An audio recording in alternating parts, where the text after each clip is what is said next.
Hello, class. Hi, I'm Wharram. I'm the professor for your Harry Potter and representation class. So sorry it's taken me so long to write you, well, not write, uh, make for you a introductory video for this class. I was waiting to the point where my voice came back and I no longer had a cold, but it appears that that's going to take way too long for a 15-week course. So we're gonna go with it anyway. Normally, my voice is not quite this smoky, if I could put it that way. Welcome. I'm glad to see things are going along. We have posts up on the WordPress site. We have responses to my initial mini lecture, and that's great to see. I can go through your names right now. We'll do a roll call. You can just say here when I say your name. Tracy, Nicole, Brandy, Michelle, Brianna, Jessica, Christina, Becky, Lauren, Nair, Kyla, or no, Kayla. My apologies. I always screw up Kyla and Kayla. And Rebecca.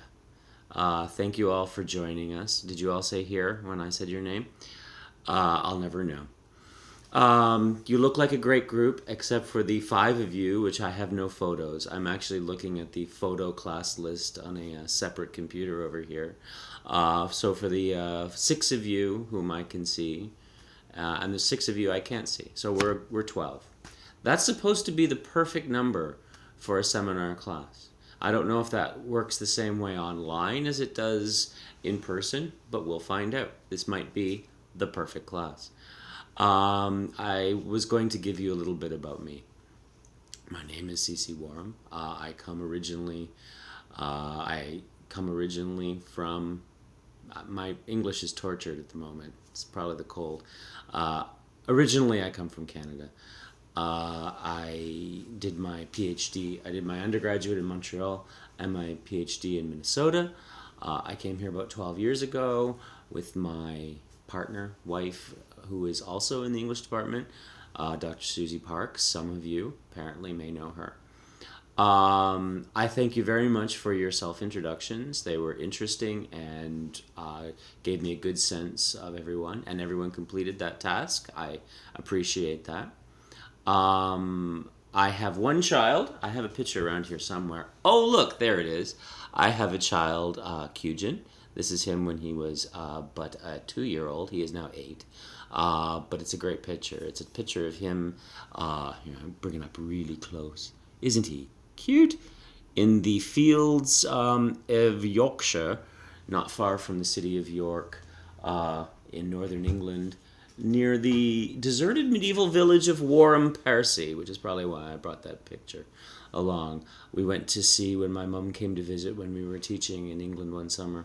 A deserted medieval village called Wharram, Parsi, spelt the same way as the name Wharram, and that's about the only other Wharrams there are in the world. It's from a deserted medieval village, so that just tells you something about my family, I suppose.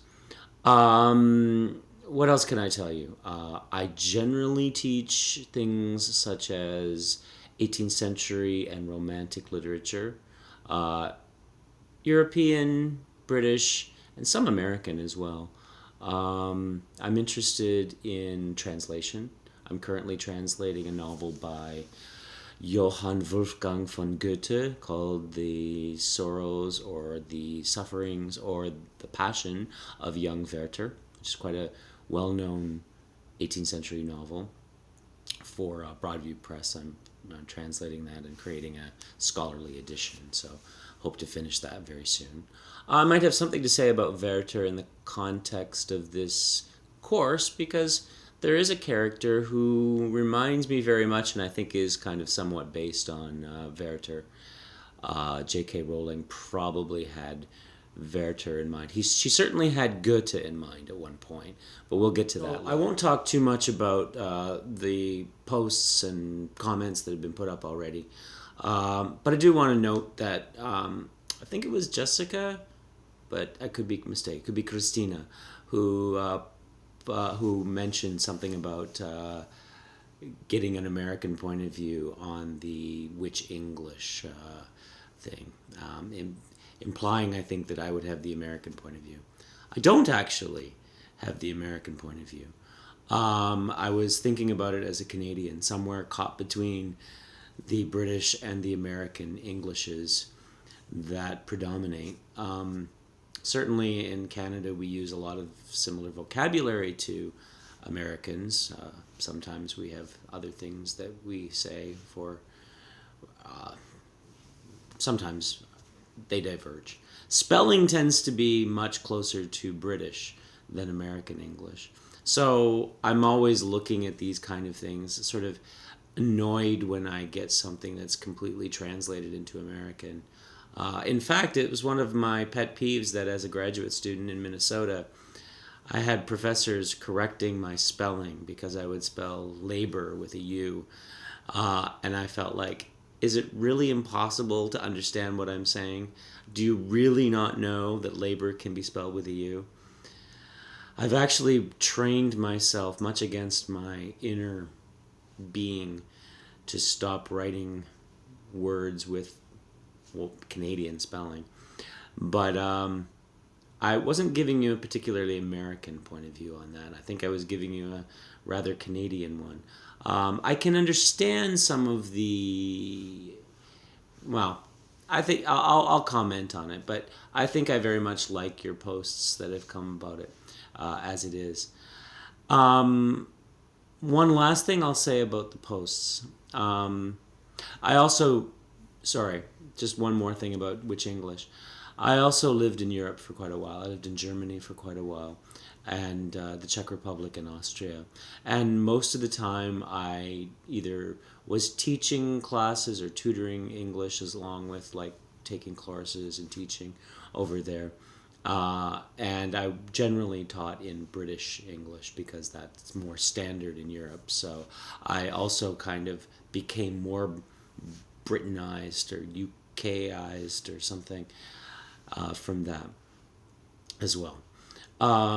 Just a bit more about my history, personal history. One other thing I'd like to comment on is finally someone picked up on the MacGuffin point. Brianna, I believe, mentioned that she had looked up and found that a MacGuffin is a particular kind of object.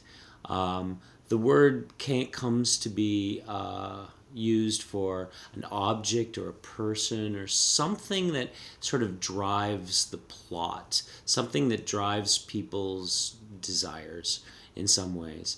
It's also not just used in film theory, although certainly in film theory it's quite common.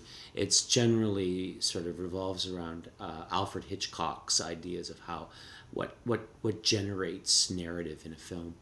But the MacGuffin is a quite common term that you often see in psychoanalytic criticism. So I'm going to return to that. But the reading of the Harry Potter series, when you're kind of sort of attuned to or in tune with that particular notion of the MacGuffin, frankly, when I heard the word MacGuffin, I have to say that the first time I read the novels, I didn't read the novels. I listened to all the novels. I listened to every single one of them as read by Jim Dale in the American version.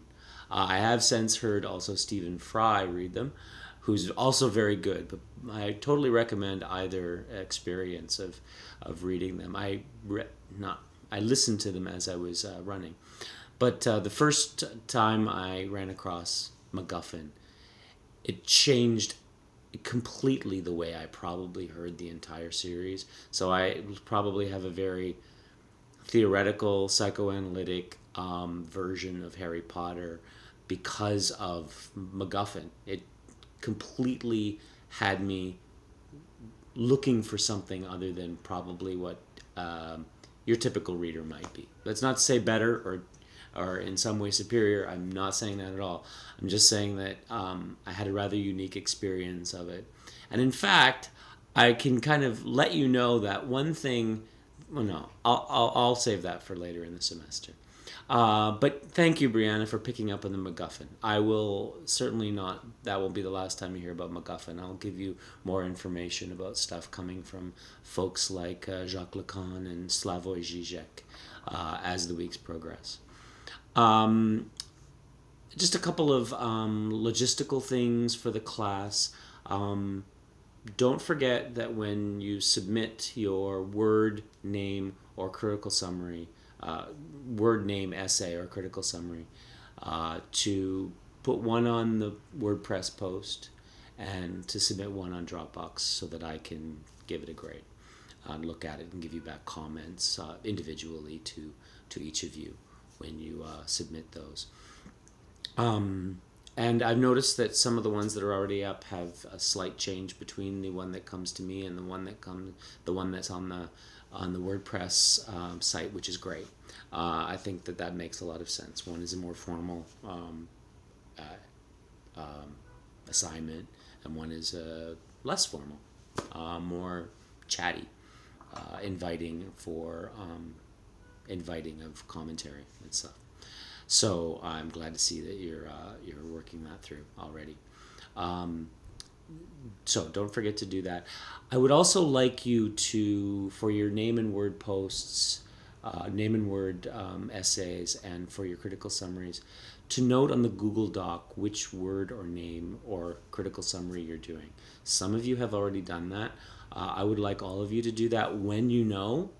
Now for later in the semester, if you have something going on in week 10 or in module 7, and you don't know yet what word you're going to do, that's perfectly fine. But when you do know, I would appreciate you putting that up as soon as you can. If you will want to choose which work you're going to do your critical summary on earlier, and some of you have already done that, but please do choose those as soon as you can. That would also facilitate something else that I need to do, which is create a calendar using the D2L tools.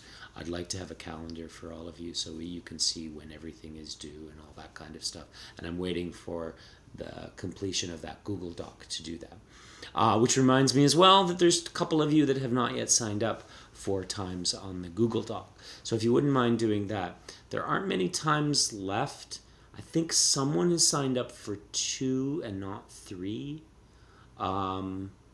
But don't quote me on that. But there seems to be an uneven number of spaces left, and there should be an increment of 3, a multiple of 3, because there are 3 essays, and I've had to add in weeks as people have joined the class.